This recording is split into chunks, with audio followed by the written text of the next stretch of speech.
All right, today is Sunday, January 13th, 2019. Just a quick update here. Yesterday, we painted this crate motor. It looks really bright in this camera. It's not that bright in person for some reason. The camera's making it look really bright. So this is a Hugger Orange or Carousel Red. I went to local paint supply and I asked them for just a Chevrolet orange, and they didn't have that on the books, so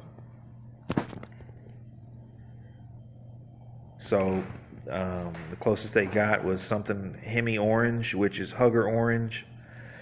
So I picked up a pint of that shop line, and I guess this crate motors are coated in a black epoxy, because I tried to sand down a little run that was on the oil pan, and it was sanding like it was epoxy. It wasn't turning to dust. It was gumming up the paper. So that's good, because I was going to epoxy it anyways, so I didn't have to do that. So all I did was scuff this with a gray scuff pad.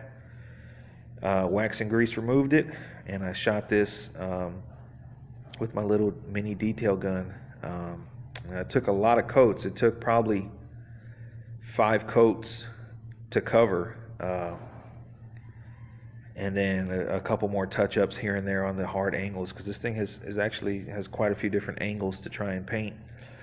But so I got about 5 coats of base on it, and then I think it was 3 coats of clear, just shop line clear, cheap. I was going to use my Universal SPI, but I'm not sure, wasn't sure that I had enough, so I went with shop line because I had plenty of that. I had like half a quart or something like that. So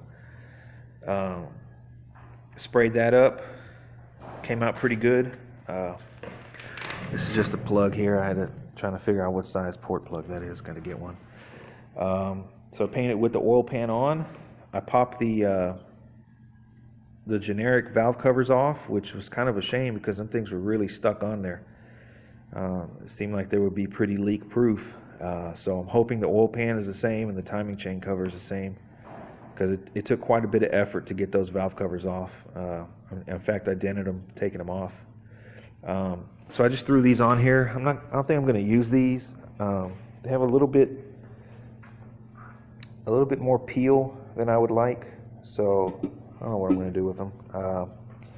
I think this must have been the first thing that the guy sprayed when he powder coated, because this is by far the worst piece, and then everything else doesn't have as bad of a texture on it. So I don't know. I've never powder coated anything. Maybe he made an adjustment to his gun or something, and eliminated that, because the other pieces aren't that bad. I mean, it's got a little bit, but it's not as bad as this. It's pretty ugly, especially up against the new paint. So I got my harmonic balancer. Motor mount showed up yesterday. Just got to start ordering some accessories. I'm just going to go with a V-belt setup, so just a standard water pump, alternator,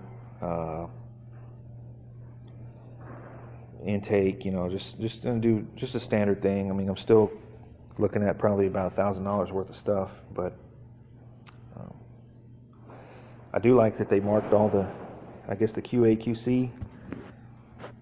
They mark it all, so I like that. Hopefully I don't have any problems with this thing. So we painted that yesterday. Took a little bit. Paint kind of lifted right here when I took the plug out. It's really on there. I'm going to let this sit for actually a couple days, because it's about 50 degrees in here. So I don't think the paint has 100% cured the clear.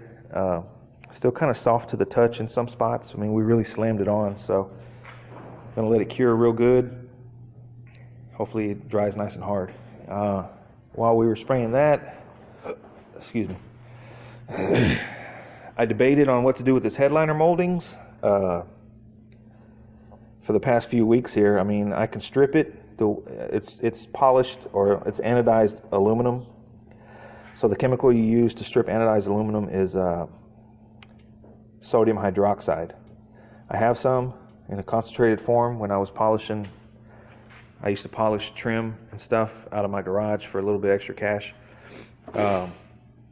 But the problem is you're left with raw polished aluminum, and that's going to oxidize and dull over time. So, and it was all scratched up. I hate to put it on scratched up like that, so I just painted it. We scuffed it with 400, shot it with the same color as the car, leftover paint. It coated in about 3 coats, and then 2 coats of clear, more shop line, same clear as the motor. Painted these little seat extensions or seat spacers or whatever you want to call them. Came out pretty good. The headliner molding came out pretty good. I'm pretty satisfied with that, and I'm going to probably get some mixed reviews on that. Personally, I like it. I like the look. It matches with the car.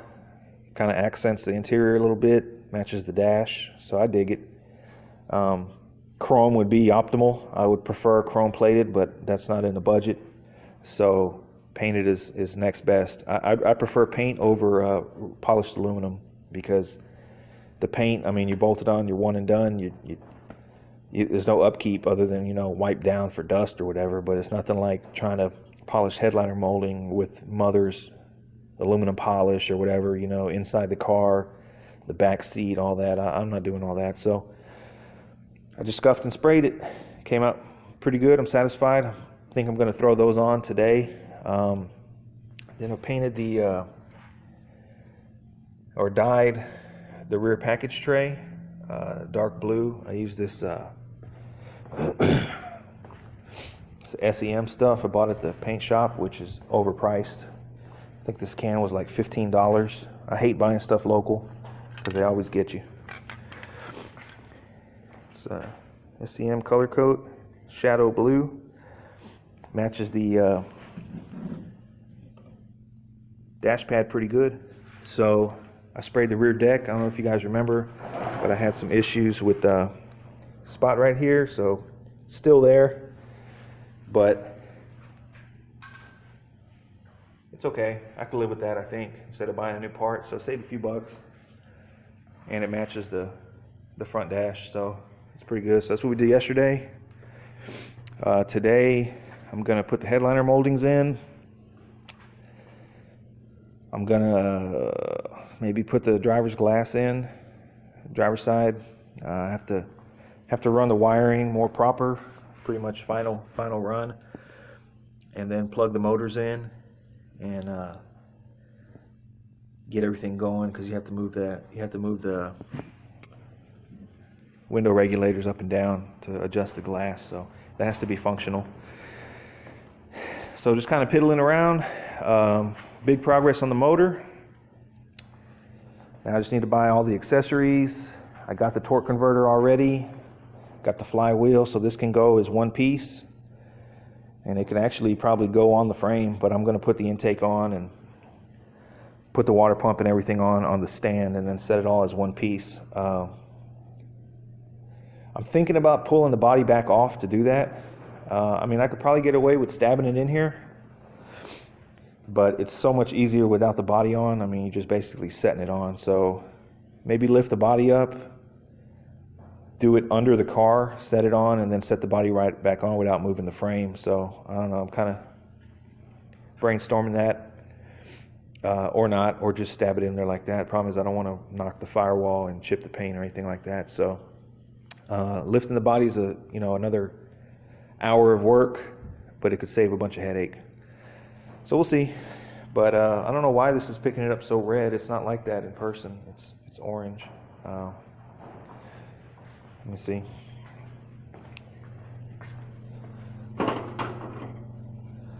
So this was carousel red, hugger orange.